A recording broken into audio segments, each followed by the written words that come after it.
Guys, we're here at our home, guys. Ano bang explanation to, guys? Sa hindi naman scientific sa isang supernatural sense, guys. Full moon ngayon, guys. So, yun. Full moon ngayon, guys. Tapos mayroong paniki dito sa bahay namin.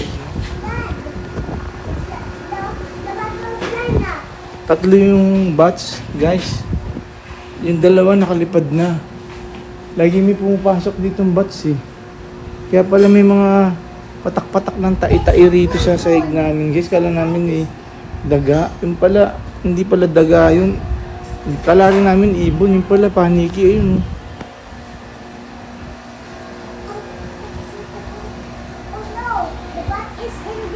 Oh my God.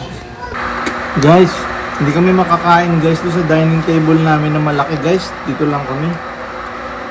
Tara, kain tayo, guys. Chicken biryani, guys. Mango. Takot ka? Nakakapraning. Tingnan mo, gumagano yung pakpak. Guys, takot kami sa paniki, guys. Ayun,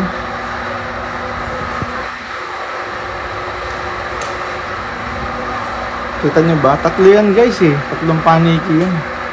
Lumipad yung dalawa. Oh my God, dito muna kami kakain. Kakain tayo, guys. Chow time!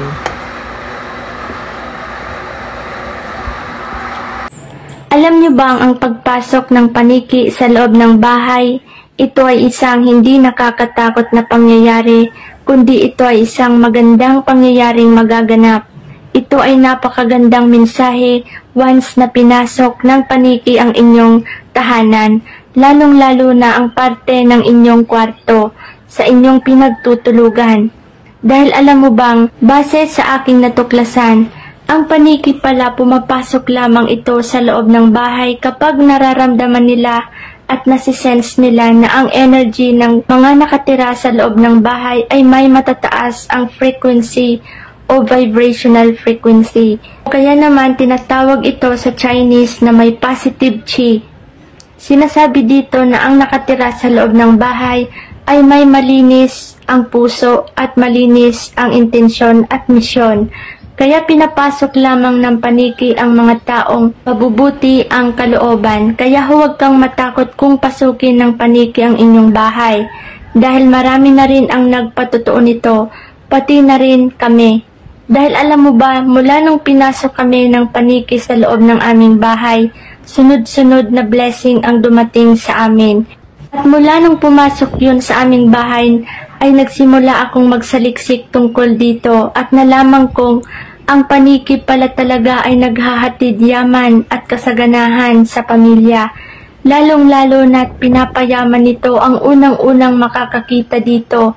Kung sino man ang unang makakita sa paniki na pumasok sa loob ng bahay, siya ang unang makakahawak ng napakaraming pera. Mabibigla na lamang siya sa mga magagandang opportunity. Kaya kapag may pumasok na paniki sa loob ng inyong bahay, ay huwag nyo itong sasaktan dahil ito ay sinyalis na ikaw ay malapit na sa pagyaman. Hindi ito biro, hindi ito kwento. Ito ay isang katotohanan na sinasabi ko. Maghanda ka na sa paparating at bagong simula ng iyong buhay. Ikaw ay mananagana at pinili ng universe na ikaw ay makakatulong sa sangkatauhan. Ikaw ay may malaking misyon at gagantimpalaan ka ng napakalaking blessing. Kaya napakaswerte mo kung pinapasok na ng paniki ang inyong kwarto. Kaya paalala lamang kapag nakakita kayo ng paniki sa loob ng bahay, ay huwag niyo itong sasaktan dahil baka maaring magkabaliktad ang mga pangyayari. According to Feng Shui, guys, the bats entering inside your home means good luck.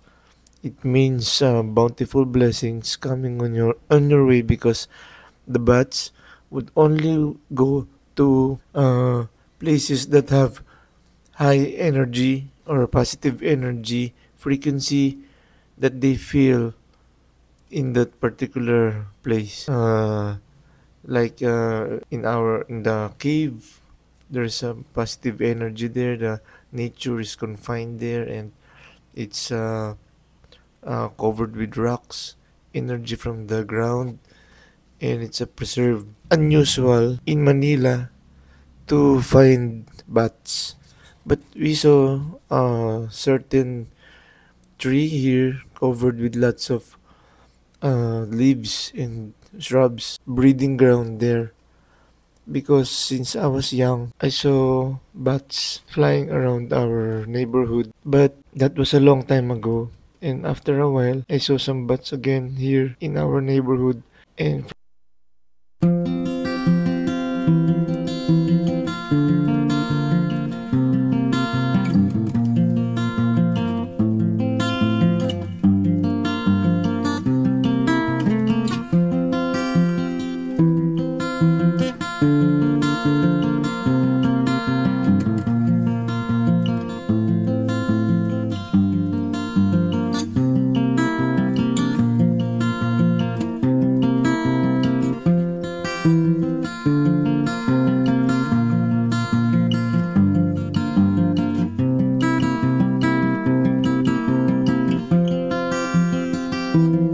again, guys, this is Dennis Elizalde, architect and builder.